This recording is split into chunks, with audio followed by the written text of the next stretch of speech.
పేరిట మీ అందరికీ షలోం.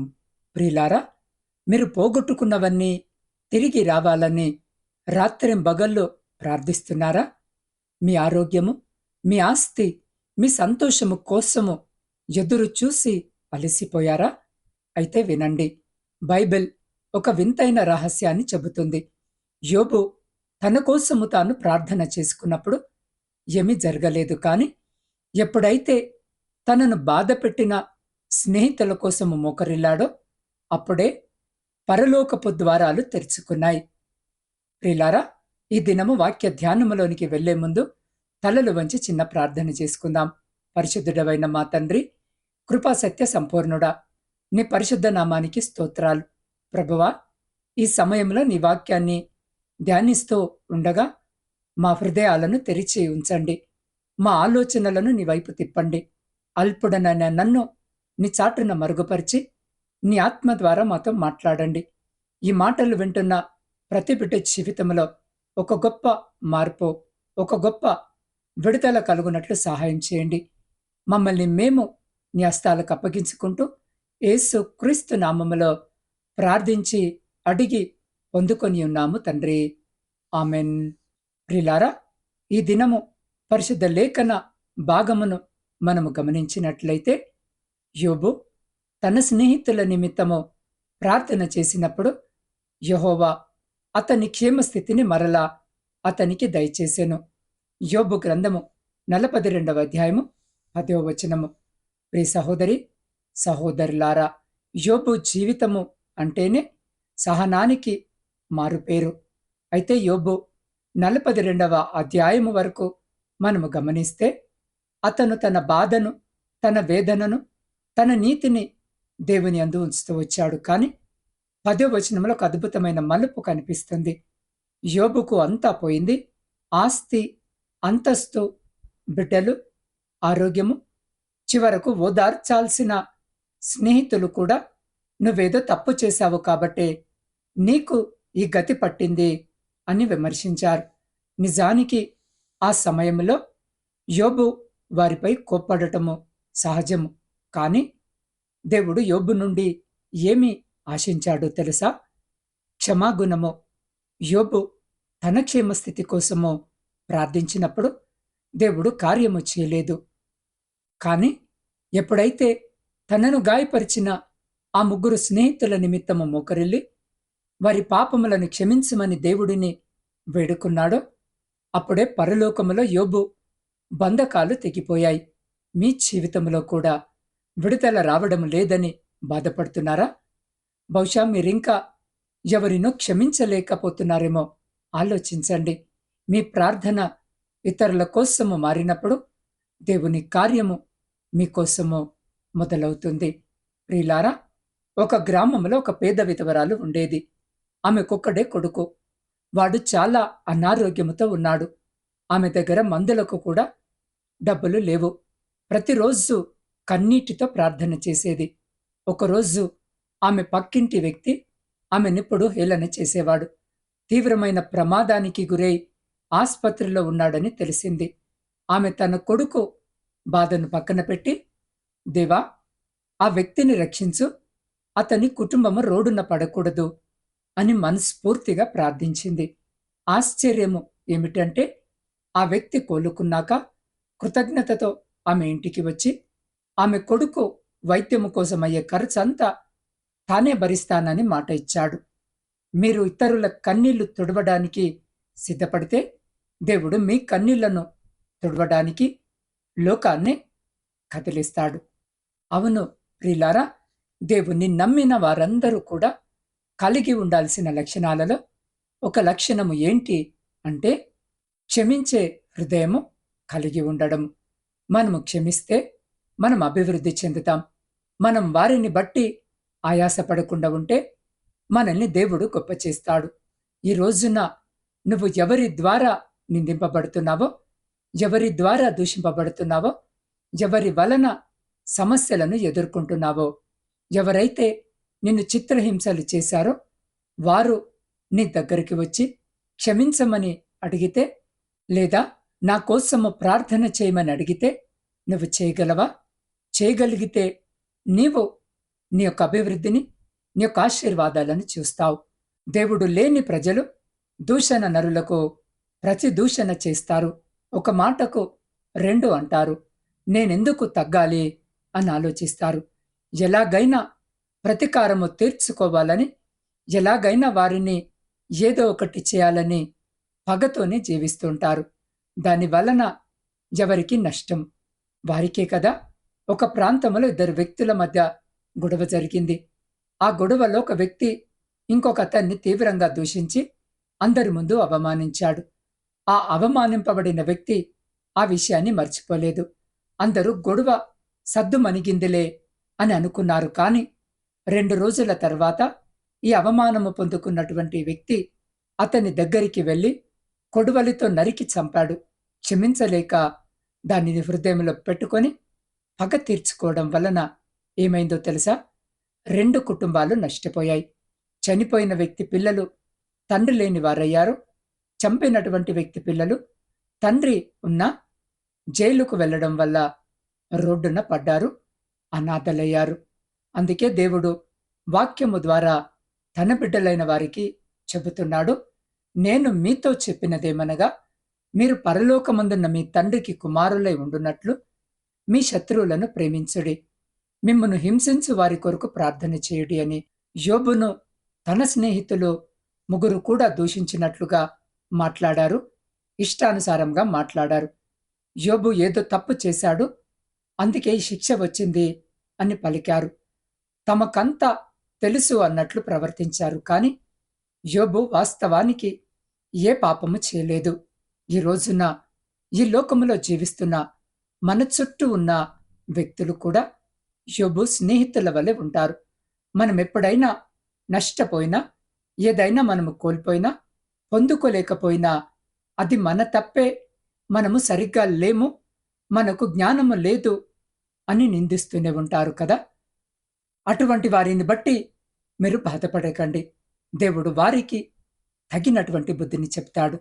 యోబును అన్ని మాటలంటే యోబు ఏమనలేదు గాని దేవుడు మాత్రము ఊరుకొనలేదండి.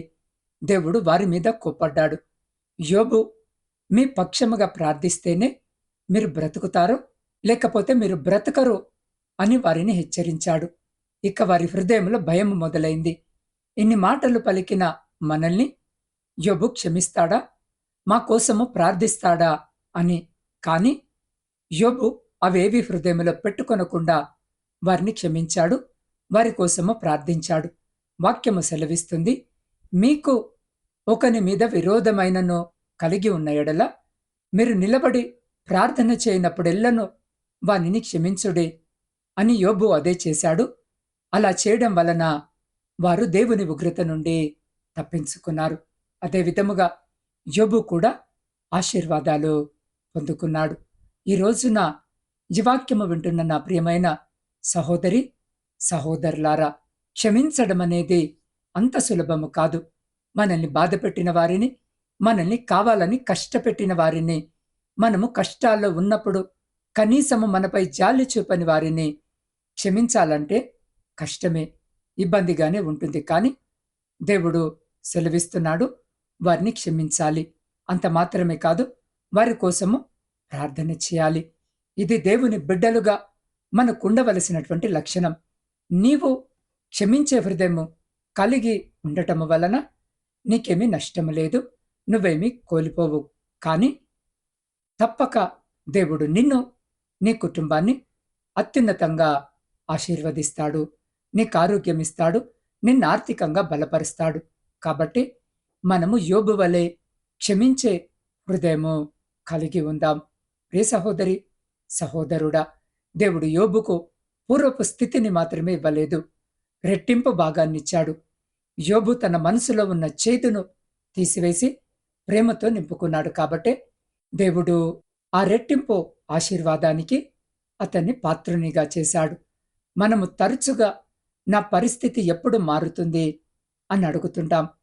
మీ పరిస్థితి మారాలంటే ముందు మీ దృక్పథము మారాలి. యోబు వలె మీరు కూడా మీ విమర్శకుల కోసము, మీ శత్రువుల కోసము ప్రార్థన చేయగలరా? ఎప్పుడైతే మీరు ఇతరుల మేలు కోరుతారో అప్పుడు దేవుడు మీ ఇంటి గుమ్మము దగ్గర దీవెనలను నిలబెడతాడు. గుర్తుంచుకోండి, మీరు ఇతరుల కోసం చేసే ప్రార్థన మీ స్వంత ఆశీర్వాదానికి తలుపు తీస్తుంది. కాబట్టి ఈరోజు ఈ వాక్యము వింటున్న నా ప్రియ సహోదరి, సహోదరుడా, ఈరోజు నీ హృదయము ఎవరి మీదైనా భారముగా ఉన్నదా? నిన్ను మోసము చేసిన వారు, నీ మనసు గాయపరిచిన వారు నీ కళ్ళ ముందు కదులుతున్నారా? వారి మీద కోపము నీ ప్రార్థనను అడ్డుకుంటుంది.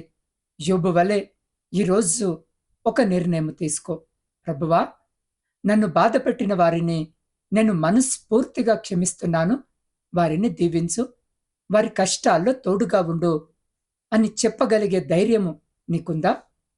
ఎవరైతే అటువంటి తీర్మానం ఈరోజు చేసుకుంటున్నారో వారి జీవితాల్లో యోబుకు కలిగిన క్షేమస్థితి ఈ క్షణమే ప్రారంభమవుతుంది. దేవుని సన్నిధి నీ పైకి దిగి వస్తుంది. నీ బంధకాలు దిగిపోతున్నాయి. నీవు పోగొట్టుకున్న ప్రతిదీ రెట్టింపుగా తిరిగి వచ్చే సమయము ఆసన్నమైంది. ఈ పిలుపును అందుకున్న మీరు మీ హృదయంపై మీ కుడి చేయి వేసుకొని, వీలైతే మోకరించి లేదా నిలబడి ఉండి నాతో పాటి ప్రార్థనలో ఏకీభవించండి. సకలాశీర్వాదాలకు ఆధారభూతుడా, సర్వోన్నతుడవైన మా గొప్ప కనికరము కలిగిన మా ప్రియ పరలోకపు పరమ తండ్రి, మీ జీవము కలిగిన నామమును బట్టి స్తుతులు, స్తోత్రాలు, వందనాలు. అయ్యా, ఈ గొప్ప సత్యము ద్వారా మాతో మాట్లాడినందుకు నీకు స్తోత్రాలు. యోబు తన స్నేహితుల కొరకు ప్రార్థించినప్పుడు నీవు అతని స్థితిని మార్చినట్లుగా ఈ వాక్యము విన్న ప్రతి బిడ్డ హృదయంలో ఉన్న చేదును, ద్వేషాన్ని తీసివేయండి.